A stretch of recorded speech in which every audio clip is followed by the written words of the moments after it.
এখন অনুষ্ঠিত হবে তওবা কবুলিয়াতের ভাইজের মুরাকাবা।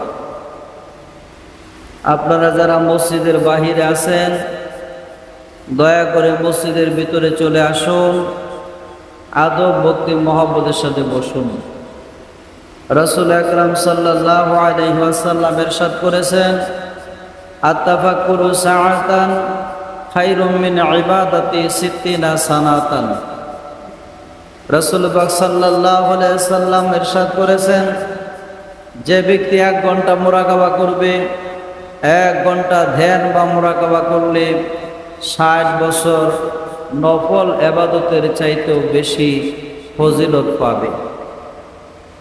যে মুরাকাবা করলে, ধ্যান করলে এত ফজিলত, সেই ফজিলতপূর্ণ ইবাদত আমরা এখন করার চেষ্টা করব। এই ইবাদত করার জন্য নিয়ম হলো আদবের সাথে নামাজের কায়দায় বসে দুনিয়ার যাবতীয় চিন্তামুক্ত হয়ে ধ্যানের জগতে ডুব দিতে হয়।